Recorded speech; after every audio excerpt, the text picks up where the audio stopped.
তারেক রহমানকে আমাদেরকে জানতে হবে। তারেক রহমান শহীদ রাষ্ট্রপতি জিয়াউর রহমানের জ্যেষ্ঠ সন্তান, যে শহীদ জিয়াউর রহমান আমাদের মুক্তিযুদ্ধের সময় সারা বাংলাদেশে আওয়ামী লীগের একটি মধ্যপ্রাধান্য যুদ্ধ অংশগ্রহণ করার জন্য সেই সময় মেজর জিয়া ওই কালুঘাট বিভাগ কেন্দ্র থেকে স্বাধীনতা যুদ্ধের ঘোষণা দিয়েছিলেন। দীর্ঘ লড়াই যুদ্ধে যুদ্ধ করে এই বাংলাদেশকে অনেক মুক্তিযোদ্ধাকে স্বাধীনতা যুদ্ধ করে এই বাংলাদেশকে একটি লাল সবুজ পতাকা উপহার দিয়েছিলেন।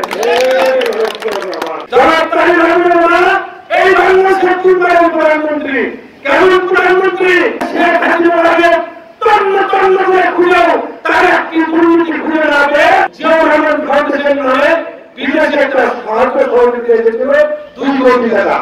জিয়াউর রহমান ফাউন্ডেশনের নামে এই 2 কোটি টাকা যেখানে সাহায্য এসেছিল এই ব্যাংকে আছে, সেই ব্যাংকে আজকে সুদ সহ সেই 2 কোটি টাকা 12 কোটি টাকা হয়ে ওই টাকা ব্যাংকে আছে, আপনার উত্তরণই হয়নি। সেই অঞ্চলকে দেখুন খালেদা জিয়াকে সাজা দিয়ে জেলখানায় আরোপ করে রাখা হতো। সেই আপিসি নেত্রী, দুর্নীতি মুক্ত নেত্রী দেখুন খালেদা জিয়ার সন্তান হলো তারেক রহমান। তারেক রহমানকে তারেক রহমান বগুড়ার সন্তান বলা হয়েছিল। এক সময় আওয়ামী লীগেরা বলেছিল তারেক রহমান হাজার হাজার কোটি টাকা আত্মসাৎ করছে, দুর্নীতি করছে। তারেক রহমান চ্যালেঞ্জ করেছিল, আমার একটি টাকা দুর্নীতির প্রমাণ করতে পারলে আমি আর রাজনীতি অংশগ্রহণ করবো না। শেখ হাসিনা 15 বছর ধরে তন্ন তন্ন করে খুঁজে তারেক রহমান একটি টাকা দুর্নীতির প্রমাণ দিতে পারে নাই। সেই হলো তারেক রহমান। তারেক রহমান আপনারা দেখেছেন বগুড়ার সন্তান হিসেবে আপনারা দেখেছেন। আর এই বগুড়ায় এক প্রান্ত থেকে আরেক প্রান্ত উল্টার মতো ঢুকিয়ে রেখেছিলেন। কিসের উদ্দেশ্যে? কোথায় কি উন্নয়ন করতে হবে, বগুড়া কোথায় কি লাগবে তার জন্য ঢুকিয়ে রেখেছিলেন। আপনারা দেখেছেন বগুড়াকে একটি আধুনিক শহরে রূপান্তরিত করেছেন, বাংলাদেশকে একটি আধুনিক দেশে রূপান্তরিত করার জন্য কাজ করেছেন।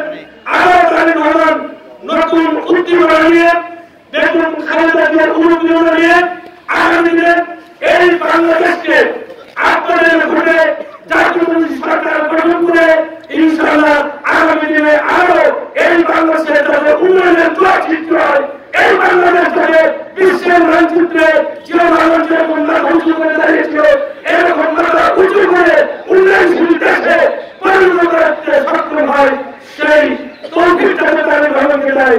আপনার সেই কাজ দোয়া করবেন এবং তার পাশে থাকবেন।